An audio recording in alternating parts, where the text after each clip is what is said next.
Welcome back, everybody, to another episode of Fintech Fridays. I'm Brian Vieaux, President and Chief Operating Officer of FinLocker. Super excited to have with me today Ryan Cotter. We're going to cover all kinds of cool topics, one in particular that I think we're going to dive in deep. But before I do that, let me have Ryan introduce himself. Hey, welcome, Ryan. Thanks so much for having me. You got it. Why don't you start by kind of telling us who you are by day before we get to the to the secondary Gotcha. job, if you Yeah, will. the superhero work. Yeah. Ryan Cotter. I'm a lender in Chicago, the Midwest region. Um, yeah, my day job is I help people get financing. I specialize in acquisition renovation loans, the mythical 203K beast that people are so Yeah. afraid of that I just absolutely love, and show people how to create wealth and passive income with this tool that has a horrible reputation within the industry, that I am slowly but surely turning that reputation around, and people are actually reaching out saying, hey, I heard you do these 203K loans. And Right. it's the 203K loans on a 4 unit property, on a 3 unit property, where you can add value, create passive income, get out of the rat race, for lack of better words, because when you live in one and you rent out the other units and it covers your mortgage payment, you've just eliminated the largest expense that every human has on the planet, which is their housing expense. So that's Yeah. the day job. And then I moonlight, as I think we're going to dive Yeah. into in a little bit here. Let's poke a little bit at the day job, though, because I think what you're doing in particular with renovation and 203K originating lending is never been more important from a first time home buyer perspective, given the challenges with limited inventory seemingly in every market. I assume in your market it's no different, right? There's just Yep. not enough inventory, and so programs like the 203K and other renovation lending products that allow a home buyer to kind of buy something with the HGTV lens, right? What it could be versus what it is today. Why don't you tell us a little bit about some of the successes you're seeing with in your market with the program? Because I think this is super helpful for everybody nationally to understand that there are homes out there. They just may need a little love, and that love sometimes needs a little financing as well. Diamonds hidden in plain sight, as I mentioned. So it's funny that you mentioned HGTV, because that's like one of my first part in my education process, because it is an education process. I'm a real estate developer. I have a general contractor's license. I've been on job sites since I was 6 years old. So managing expectations up front is like the key. So if somebody comes to me like, hey, I want to do this. I saw on HGTV, like, I could renovate this whole house for $35,000. I'm like, no, that's a lie. That's fake, right? And so we kind of just manage expectations of like, okay, well, yes, this can make sense for you, but you got to go into it with eyes wide open.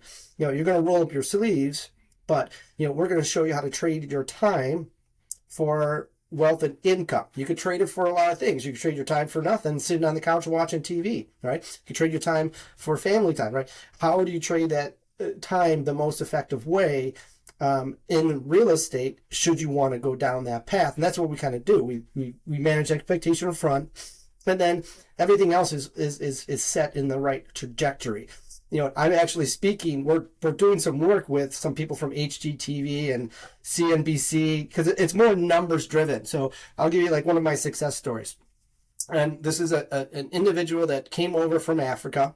You did the standard stuff where you come over and you're a taxi driver or an Uber driver for a bunch of years, put himself through night school, got his computer engineering degree.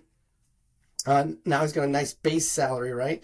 So he bought a four flat in Chicago.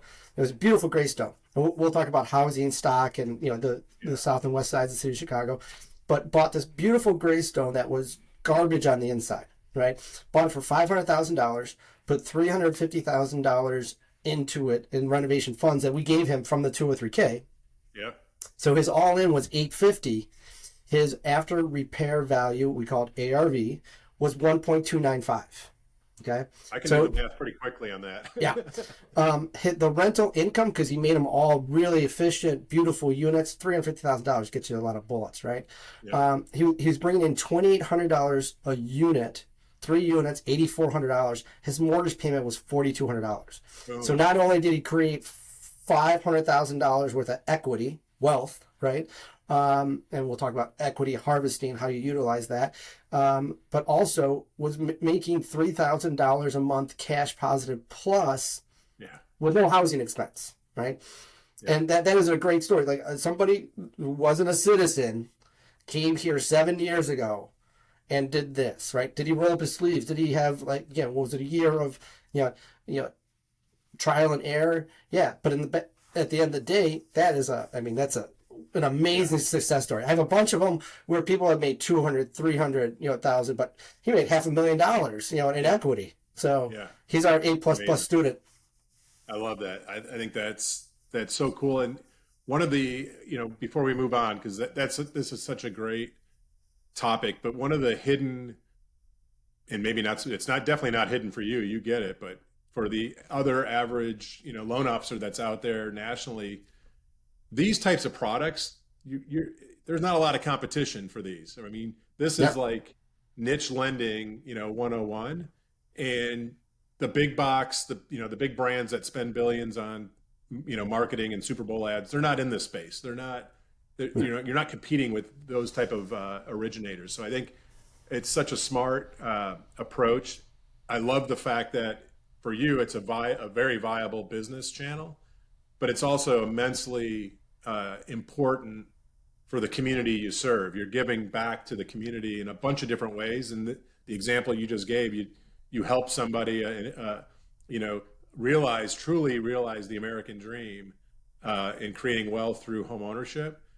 And likely, if they would have stumbled across some other mortgage professional, they wouldn't have gotten the advice and counsel that they got, working with you. So I just love the fact that it's not only a great business strategy for you individually, but it's an awesome benefit to the community you serve. Oh yeah, it's what I find. So FHA in general has a horrible stigmatism, and it's not FHA. FHA is an amazing tool, but the old phrase, if all you have is a hammer, everything looks like nails, right? Yeah. So what I find is most 99% of loan officers, and I'm being generous with that number, it's probably like 99.999, legitimately try to talk clients out of the 203K because they don't know how to do it, right? Same thing with FHA. Every time I see in a listing, no FHA, cash or conventional financing, or just cash and conventional financing only, that's code for no FHA. And I tell my clients, go look at that property. You like that property? I'll have the conversation with the listing agent when it comes time, because it's not them. They ran into a deal and the loan officer scapegoated FHA and said, oh, FHA didn't like this, right? That's 100% the time when it falls apart and I have to play therapist for the listing agent and be like, okay, well, tell me what happened. And then I'll usually dissect it. I go, sounds like it was actually this. And so then I'll go through the things with them, and they're like, okay, yeah, that does make sense. And I'm like, well, here, we're going to give you an FHA offer. I know you got to go back to your seller, and you got to tell your seller, hey, I said we're not going to take FHA offers because they're so brutal, but we're going to take it because I talked to this guy, and my catch at the end, after I convince them that I know what I'm talking about, is I'll be like, hey, how many testimonials from the top real estate agents in the city of Chicago do you need to feel comfortable to go back to the seller? Because I can give them to you.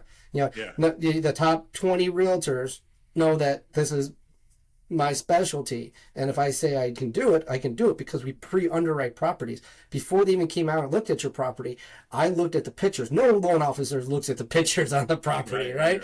I'm doing a property analysis before they even go out there so that we don't waste anybody's time.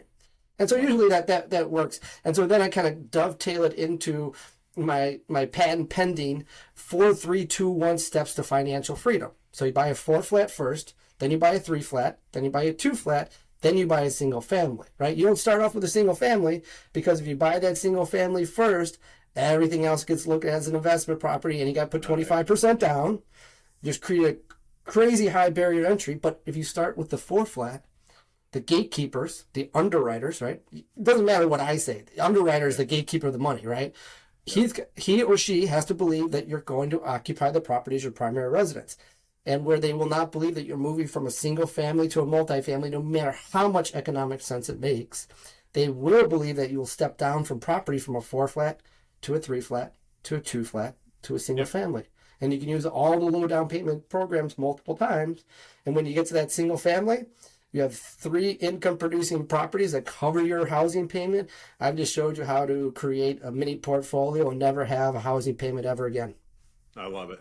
I wish I'd have met you 30 years ago. I get that phrase so many times. So I say, tell your kids, maybe you got a cousin that you can, work out a deal with. But yeah, they gotta believe you gotta have that owner occupancy is the key.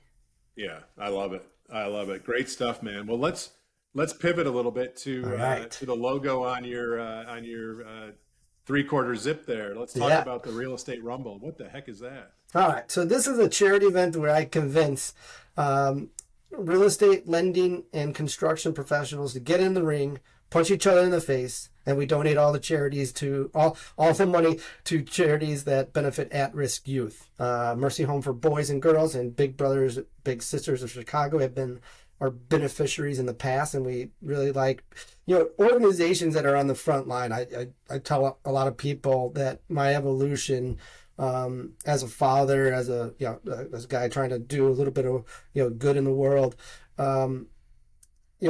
opened my eyes to the lack of mentorship that we have in certain parts of the city. Okay, and that is my personal opinion, the main driving force behind crime. Right, not having a dual parent house at home, a loving household, gives people a different perspective on life. So a bunch of years ago I got introduced to these organizations, and as opposed to try to start an organization myself, I was just like, wait, how can I help you guys? You're doing an amazing job. I need to help you more. How do I do that? And we came up with this idea, which is, has been received very well in the real estate industry. I make the joke that there's no lack of animosity, commission disputes, attorneys, loan officers missing closing dates is the one I take the most jabs at. But it's great. I mean, this is not like, Golden Gloves fighters or anything like that. This is just complete white collar people you're getting in there from the first time. And we've had amazing success stories where people, somebody mentioned it to me today, is like, I lost a person today. I lost over this training I've legitimately lost like 150 pounds. I lost a person. I'm like, wow, that's amazing, and it's transformed their lives. And anytime you can get 700 people from the real estate community with an open bar for 3 hours and watch people get punched in the face. I mean, I don't know about you, but that's a good time for me. So when did you start this? We chatted a little bit before I hit record, but tell us when you started this and kind of what it's evolved into. Yeah. So it started in 2013. We'll make the joke that COVID, because of COVID, this is our 3rd year, but that's not accurate. It's like we think we had a 3-year hiatus because of COVID. Couldn't get into venues and all that good stuff. So this is our 7th in Chicago.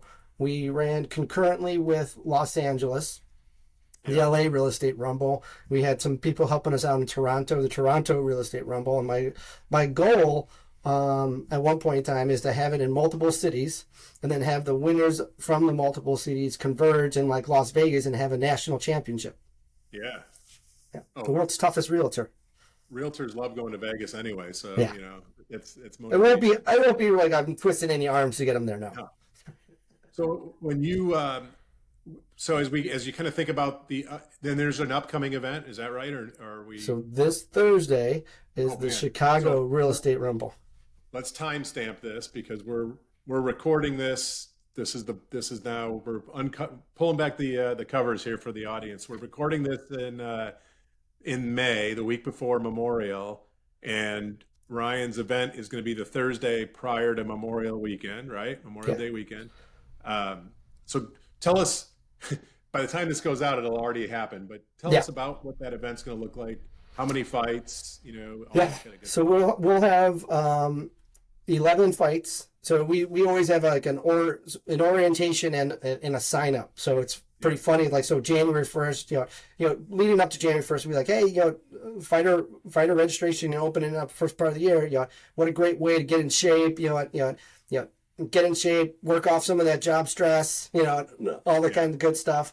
And then January 1st, it opens up, and it's hysterical how many people sign up, because like we have to yeah, turn off registration really quick, because like this year 30 people signed up in like a week and a half, and we're wow, like, okay, well, here's the gig. Like, yeah, if you just want to get in shape, that's great. If you have no friends, you're probably not the right group for us, right? So we need somebody who's got a bunch of friends who want to come watch and get punched in the face, going yeah, to raise X amount of money, for the charity directly.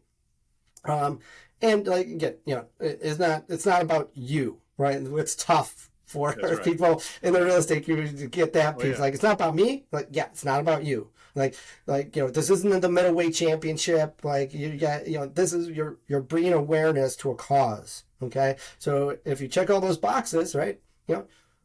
We want you. And, yeah, 30 people signed up this year. I had to turn some people away. We have 11 fights. We'll probably have about 700 people at the event. amazing. And, we got some celebrities coming in. I can't Yeah, yeah, mention yeah, beforehand. Yeah. yeah, And yeah. there's some flights coming in from different parts of the country for people to attend. Oh, I love it. And it's just we'll raise, you know, $40,000 for nursing home boys and girls and Big Brothers Big Sisters. So That's amazing. yeah, That's awesome. I was saying before we hit record, I was telling you that. So I'm here in Detroit, just across the water from you, and I'm on the board of a after school education advocacy program called the Downtown Boxing Gym. And the downtown boxing gym, when people see that I'm on the board, they immediately assume, oh, you're a boxer. I'm not a boxer. I don't think I've ever had boxing gloves on in my life. we can change Uh, that. I'm not a realtor either. So, um, but what we do at the gym is we use boxing as the hook, right? It's the hook to attract at-risk kids into this program. And what our founder, Kali Sweeney, found was that if and he was an at-risk kid. He was a victim of the system. He was getting basically passed all the way through, you know, middle school, junior high, and high school. Couldn't read.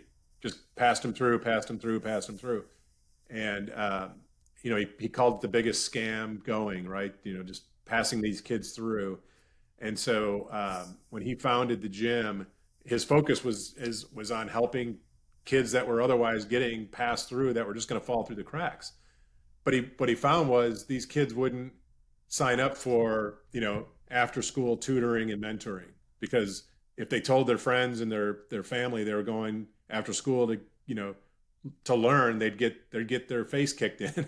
So instead, they could say they're going to boxing. I'm going to the gym. They're in the gym, they're in the facility for 2.5 hours every night. And boxing's about 20 to 30 minutes of that. The Nice. rest is really, getting into the weeds and educating. So what I'd love us to figure out is, how do we get Detroit on the map for one of the upcoming Rumbles? We got a lot of heavy hitter real estate guys and gals here and in Metro Detroit, and we could host it at the gym, and that would be a pretty fun way to not only bring awareness to what we do at the downtown boxing gym, but give us an opportunity to see some realtors get their noses smashed in. And what I've done is I've created. It's funny because people are always like, oh, you should kind of like, you got to trademark that. I'm like, no, you're missing the point, right? Yeah, yeah, I've established a template that if somebody were to come to me and say, hey, I want to do this, I'm like, great. You got to be the point guy, right? There's yeah, good, recognition in your, in your local community that I want you to have. It's not about me, yeah, right? As long yeah, yeah, as, the money is going towards a at-risk youth program, something, our tagline, it's for the kids, right? right. As long as that's it, I will give you everything I have, and I will show you how to run it. and I will come in for the event, and I'll armchair quarterback it, way back in the seats with you for you to get all the publicity. But I don't need like my face anywhere. Like I want your face. I want you to be the face of Detroit Real Estate Rumble, right? And then we get the money to the kids, and at the end of the day, I'm good. Like, that's what I want. It's not about me or the thing. I got 3 kids. I got a pretty busy life. I don't need more stuff on my plate. But if I can give somebody all the tools to do it and do it well, and I obviously am invested in the success of it, I'm all in, right? I'm just gonna give you the reins and say, you run with it. Call me if you need anything, but let's put it together, because it's super easy once you legitimately, like, there's so many easy ways of doing it, because there's like a list of realtors. So all you gotta do is like you promote it, you send out the mass email, and like cats hunting mice, right? They just come, right? They want to fight. They're like, oh, I want to do this. Like, I get reached out from people all over the country. Like, I totally want to do this. I'm like, we should do this in our neighborhood. I'm like, you can. Just let me know that you're legit. You need like 3 people, right? Because there's work involved in this. And one guy can't do it. It's like me and my couple buddies. So I got to, I'm in lending, have another guy, my buddy who's a realtor, and another guy that's another lender. And we're like, there's no, there's no competition. Like, this is the community coming together. But you need 3 people. You got to divide and conquer. One guy's got to go find you got a venue, right? Another guy's got to shake down all the, all the title companies and insurance brokers and people for sponsorships. That's what covers the cost of the actual event. And then the signing up the fighters piece is easy enough, but they're always going to have questions, right? So there's a liaison there that has to know what to tell them. Talk them off the ledge sometimes, like like the last week, I have to call all of them and say, like, listen, like, stop sparring. Number one, there's nothing you're going to learn this week that's really going to change the deal, right? No. There's no secret like trick you're going to learn this week. But what's really going to end up happening is you're going to get hurt, and then you're not going to be able to participate, because you're going to get in the ring. You've learned some things. Now you're going to get in the ring with somebody at the gym that's really seasoned, and you're going to potentially clock them.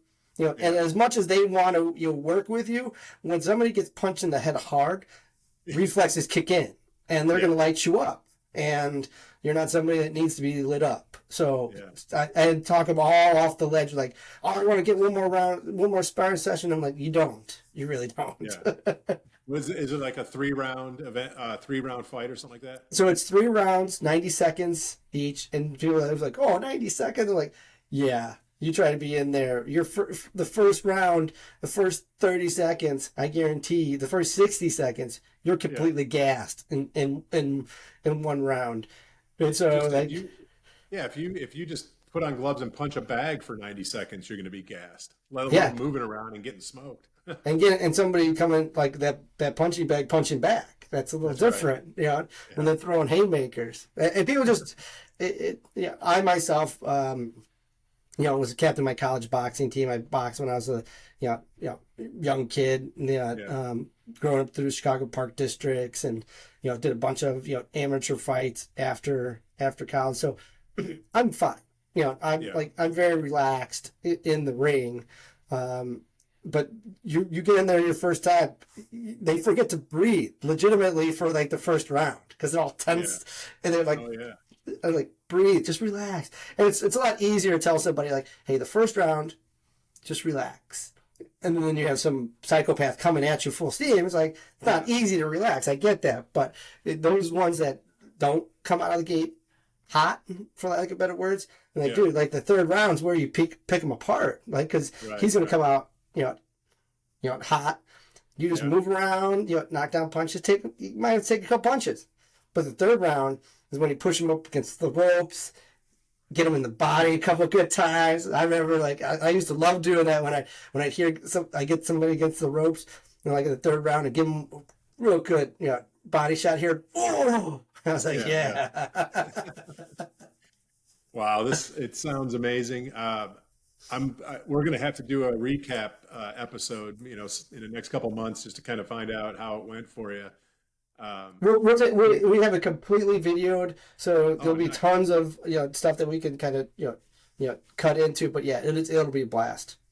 So this podcast is kind of pointed to the mortgage industry. Most of the time I'm talking about technology, but I couldn't resist this topic. So hopefully people are bearing with us here.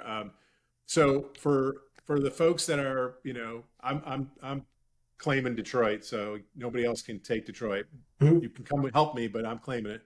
But for the folks that are in, Charlotte, North Carolina, or Fort Lauderdale, Florida, listening and watching and that are interested, what's the best way for them to reach out to you, Ryan? Ryan, Ryan at realestateboxing.com. So Perfect. And when we post this, we'll put a link in there as well. But this was super interesting. I'm glad we connected. This is kind of also talks about the power of LinkedIn in terms of a platform. You and I think I came across one of your posts on this topic, and it immediately caught my attention. And I think within 24 hours we set up this time to record this episode. So good little shout out to the power of LinkedIn as well. absolutely. And again, I appreciate you having me on. Love talking about this stuff. And yeah, anybody interested in that kind of coming to a city near you, right? Just reach out to me. Like I said, I will give you the keys, and let you drive the car. Yeah, I want you to be the face in your city, so that when you're at events, hey, that's the boxing guy. Yeah, Right. that's the boxing girl, right? They're the ones that put that on. A lot of fun stuff comes from that. Sure. Like people inevitably will come up to you and say, I really want to fight this person. Can you make that happen? And my standard answer is like, we give it a shot. Yeah. I love grudge matches, right? And it's usually like the same culprits in the in any city, right? The ones that everybody hates. Like, listen, you get in line. Like, there's like 30,000 guys that want to fight that person, right? And trust me, they're never going to do it, right? So you got the category. But then when I run into that person, man, I got a list of people that want to punch you in the face. And for me, you can make a lot of money. For me, that is, there's no more joy in life than SHIT talking to some of these people, that have these huge egos. Like, man, you're hated. Right. Let's put that hatred to good use and raise money for kids. Come on. Totally. And they're like, I will, and the same guys, they're always like, no, I won't do that. And but then I'll see them on like Instagram and the boxing team, like, well, you're kind of putting it out there that that you're that guy. You're an Insta boxer, right? Yeah. There you go. Fun. Well, Ryan, thank you so much for sharing. I love both stories. I love the work you're doing and educating folks on how to build wealth through home ownership, and really super interested in this advocacy as well. So thanks for coming on my little podcast. This conversation will definitely continue offline, and everybody look for the Detroit real estate room. Thanks again, Ryan. All right. Thanks so much for having me.